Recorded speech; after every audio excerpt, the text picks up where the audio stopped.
My friend Sinbad and I finished off our lunch, and he sat down and he carried on with the story. You may remember the huge dark shape coming closer and closer. "Well, my friend," said Sinbad, "I'd heard the story of the rook, the huge bird, big as the sky, some say, and I realised that was what was heading down towards me. Fear gripped hold of my heart, and the only way that I was going to survive, the only hope I had, was to lay hidden. And so I squeezed myself as small as I could underneath the rock's egg. The big shape came closer and closer. The sky grew darker and darker and darker. And eventually there was a big thump as the rock landed. I felt covered, enveloped by a huge, stinking, warm mass of feathers, covering me, knocking my turban off and leaving it unravelled by my feet. It was then I had an idea. I took my unravelled turban and, choosing a talon from the bird, one as thick as a log, I tied one end to the bird and tied myself to the other, tied as tight. It was then, despite the dread in my heart and the hunger in my belly, I decided to fall asleep. And so I did. When I awoke, I wish I hadn't woken up. I was up in the air. I was flying, tied onto the rook. I looked down and I could see the egg, now the size of a bean. With every flap of the wings, it would take us a furlong higher in the sky until the nest was the size of a pea.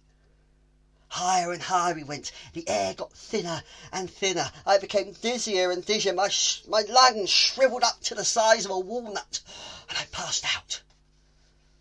Luckily, the rook then descended. I awoke again, took a deep breath, and saw what we were heading for. Heading down to a large black canyon. Dark as anything, dark because of the shadow cast by the rook. I could hardly see a thing except huge shapes in the darkness, huge valleys. Then the rook landed. As quickly as I could, I unravelled, unknotted myself from its talon. I took a moment to praise Allah and take a deep breath. As the rook took off, I watched for a second as it headed over into the distance and realised I was not safe. I would probably have been safer tied to the bird.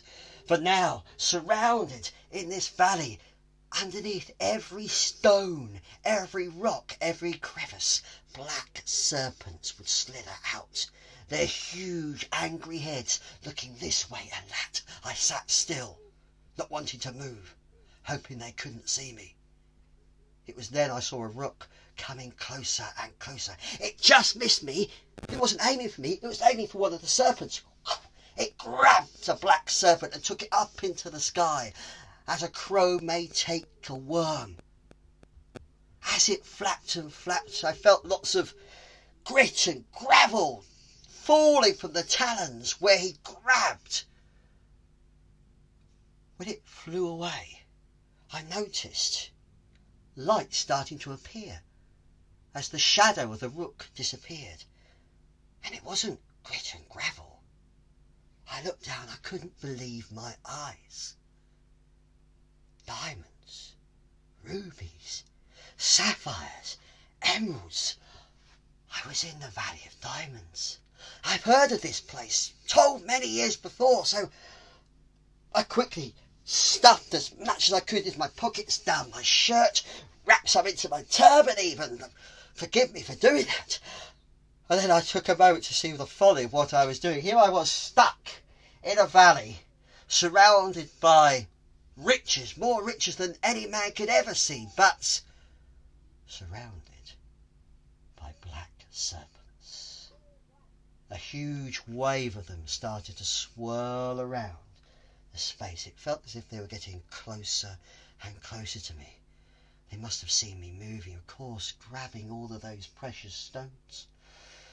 They came closer and closer. Black waves of despair. It was then something very strange happened. Now you have to believe this. I wouldn't believe it myself. But at that exact moment, a huge slab of meat boom, knocked me to the ground. What on earth's going on? I realised it was a massive side of mutton. The noise had frightened the snakes and the serpents, and they'd slithered back. Then I remembered what I'd heard about the Valley of Diamonds.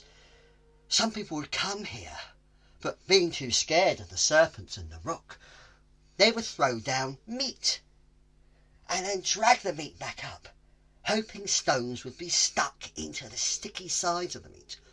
Well, I couldn't believe my luck. I thrust my hand into the stinking wet meat, I held on tight and felt myself being carried up and up and up. But then, a swoosh as a rook grabbed the meat from whoever was putting it.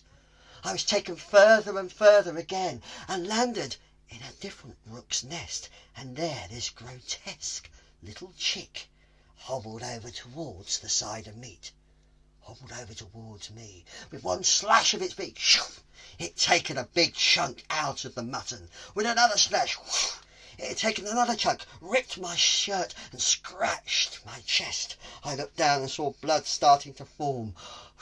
One more slash and it'll open me up, rip my heart out. It was then good luck caught me again. Huge rocks rumbled down from goodness knows where, crashing and bashing, and the rook and the chick flew off. A few moments later, I heard voices. "Here's the meat, guys. Come on, let's see what sort of riches we have." I shouted out from underneath. "No riches on the meat, sunshine. Riches in my pockets." It made them all jump.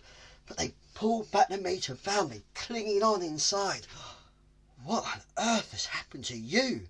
I must have looked quite a sight, covered in diamond dust and mutton blood and goodness knows what else, feathers from the rook. I told them what had happened. I explained my story, and they gave me the best present anybody could ever have: hospitality. They took me back to their apartments. They let me sleep, they let me rest, and the next day I showed them what I had in my pockets, what I'd stored, forgive me, in my turban. I showed them all of the riches. I offered some to them. They gladly and keenly accepted. I used the load to buy myself a new ship. Having lost my other ship and all the goods, I brought myself a wonderful big ship with silk sails again. I bought myself cargoes of spices, and I still have enough jewels and everything to sell as well. So I decided to set off on another voyage. It took a few months to get everything together, but I got myself a good captain, and we set off, the fair winds blowing us across the ocean. I was hoping to head home to Baghdad, but the wind had other ideas. The captain looked at me very concerned one day, consulting his charts and looking up at Polaris, looking at the stars, saying, "This is not good, Sinbad. The wind is blowing us a very different way to the way we want to go." It was then something really odd happened. The wind ceased just like that. The sails dropped, the water stilled, calm, not moving a ripple. You could look over the edge, and it looked like a sheet of glass. We looked around, and we could see just in the distance, a small island. Very strange, unique shape. And there seemed to be, yes, there was a ship coming towards us.